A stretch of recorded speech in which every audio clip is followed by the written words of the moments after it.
আসসালামু আলাইকুম রহমতুল্লাহ। প্রিয় দর্শক, গতকালকে সংসদে তারেক রহমানের বক্তব্য শুনে খুবই আশ্চর্য হয়েছি এবং খুবই চমৎকার বক্তব্য তিনি দিয়েছেন। কিন্তু দেখেন, তিনি যখন বক্তব্য দিয়েছেন দেখলাম তার কিছু সংসদ সদস্য বিএনপির লোকজন তারা হাসাহাসি করেছে।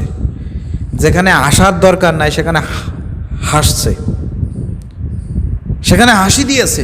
এটা খুবই দুর্ভাগ্যজনক। তারেক রহমান শেষমেশ বলতে বাধ্য হয়েছেন যেটা হাসার কথা না। দেখেন প্রিয় দর্শক, চলেন একটা ভিডিও আপনাদেরকে দেখাই নিয়ে আসি। ভিডিওটা দেখার পরে আমি আশ্চর্য হয়ে গেছি। কোথায় হাসতে হবে, কোথায় কাঁদতে হবে, কোথায় চুপ থাকতে হবে, এটা যদি সংসদ সদস্যরা অনুধাবন করতে না পারে, এটা জাতির জন্য কিন্তু এটা লজ্জাজনক বিষয়। প্রিয় দর্শক, চলেন ভিডিওটা আমরা দেখে আসি। এই যে চেয়ারটা আপনি দেখছেন, যেই চেয়ারে আমি এখানে বসছি আপনার সামনে মাননীয় স্পিকার, এই চেয়ারটি খুব কঠিন একটি চেয়ার মাননীয় স্পিকার। এই চেয়ারটি দেখলে মনে হয় বসতে খুব আরাম, আসলে মাননীয় স্পিকার মোটেও আরামের না।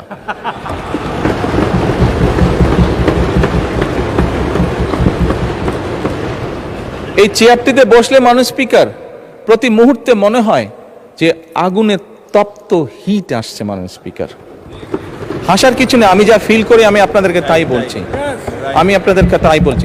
মাননীয় স্পিকার। প্রিয় দর্শক, আপনারা শুনলেন তারেক রহমান তার দায়িত্বর জায়গা থেকে তার চেয়ারটার ব্যাপারে তিনি যে বক্তব্য রাখলেন, প্রিয় দর্শক, সর্বশ্রেষ্ঠ বক্তব্য দিয়েছেন তিনি।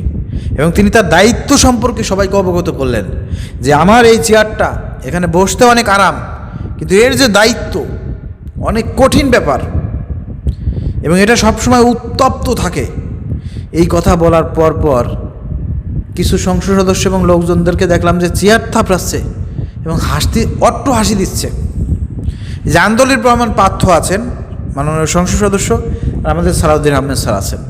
তারা সংসদের মধ্যে যখন বক্তব্য দেন, বক্তব্য দিতে গিয়ে যে হাসিগুলো দেন, এই হাসিগুলো এক কথায় তারা যে ভঙ্গিতে হাসিটা দেন, এগুলো দেখলে পারে শরীরের মধ্যে জলে প্রচুর পরিমাণ জলে। যে এটা কোন হাসির কথা হলো? তারা সব কিছু হাসিতে উড়ায় দেয়, হাসিতে কথাবার্তা সব উড়ায় দেয়, এরকমভাবে তারা হাসে। মাননীয় স্পিকার, মানে ভাই, পাথর বক্তব্য শুনলে পারে মিজাজ গরম হয়ে যাচ্ছে, আগুন জ্বলে যায় শরীরের মধ্যে। ন্যূনতম সম্মান করে না কাউকে। সংসদে যে এতগুলো মানুষ রয়েছে, এতগুলো সংসদ সদস্য রয়েছে, কথাবার্তা বলার ক্ষেত্রে যে একটু সুন্দরভাবে বলতে হবে, উপস্থাপনা করতে হবে, সেটা তারা করে না। তারা মানে সব কিছুকে হাসি, রহস্য, তামাশা বলে উড়িয়ে দিচ্ছে, এমনভাবে হাসি দেয়, এমনভাবে। আমাদের হোম মিনিস্টার একইভাবে বলেন, পার্থ সাহেবকে দেখে ওইভাবে বলেন। আজকে ঠিক তেমনিভাবে দেখলাম যে যখন একটা গুরুত্বপূর্ণ এবং খুবই ক্রিটিক্যাল বক্তব্য দিচ্ছেন আমাদের প্রধানমন্ত্রী তারেক রহমান, যেখানে সবার নিস্তব্ধ হয়ে যাওয়ার কথা, একদম চুপ থাকার কথা, নিস্তব্ধ হয়ে যাওয়ার কথা, যা আসলেও তো সেখানে অট্ট হাসি দেয়। আমি আর কিছু বললাম না, আহম্মক টাহম্মক কিছুই বললাম না আমি, কারণ এখানে সবাই সম্মানিত। কিন্তু তারা কি বুঝিয়ে হাসিটা দিল, যেখানে তারেক রহমান লাস্টে বাধ্য হয়েছেন বলতে যে আপনারা হাসি দিচ্ছেন, এটা হাসির কথা না। তারেক রহমান কি হাসির কথা বলেছেন যে আমার এই গদিটা এত সহজ না, এটা কঠিন ব্যাপার, এখানে আমি বসে যে কোনো কিছুই বলতে পারি না, আমাকে দায়িত্ব নিয়ে কথা বলতে হয়, এটা উত্তপ্ত। তিনি তো আসলে পরকালের ভয়ে, জাহান্নামের ভয়ে, জবাবদিহিতার ভয়ে তিনি এই কথাগুলো বলেছেন।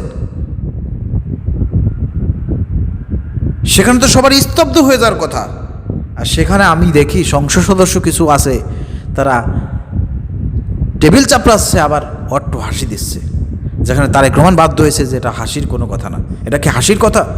সবার তো স্তব্ধ হয়ে যাওয়ার কথা, একদম নীরব হয়ে যাওয়ার কথা। কি বলতেছেন আমাদের প্রধানমন্ত্রী? আসলে তো সত্য কথা, এখানে তো হাসির কোনো কথাই আমি দেখতে পাচ্ছি না।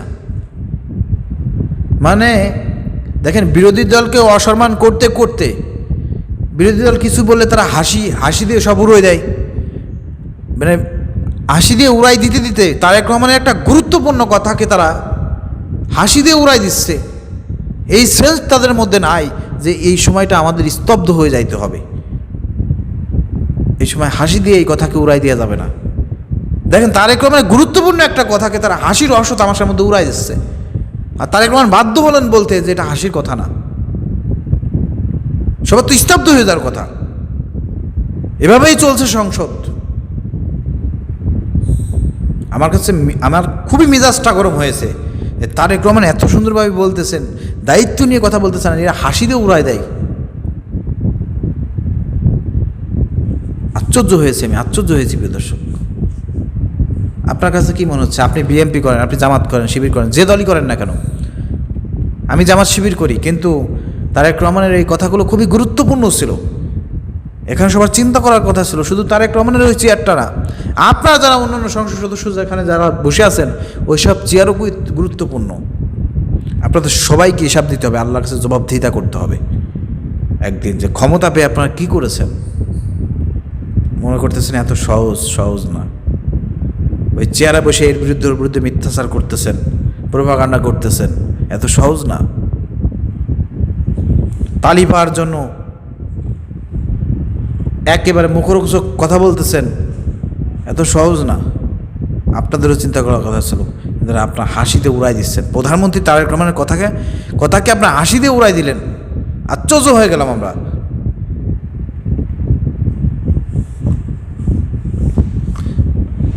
এসব আহম্মক যারা আছে এদের থেকে প্রধানমন্ত্রী তারেক রহমানকে আল্লাহ রাব্বুল আলামিন রক্ষা করুন এবং তাকে সঠিক ডিসিশন নেওয়ার, সিদ্ধান্ত গ্রহণ করার তৌফিক দান করুন। আমরা অনেক বছর পরে বাংলাদেশে একজন পুরুষ প্রধানমন্ত্রী পেয়েছি। আমরা চাই যে তারেক রহমান বাংলাদেশের সঠিক সিদ্ধান্ত নিক এবং সঠিকভাবে কাজগুলো বাস্তবায়ন করুন, এটাই আমরা চাই।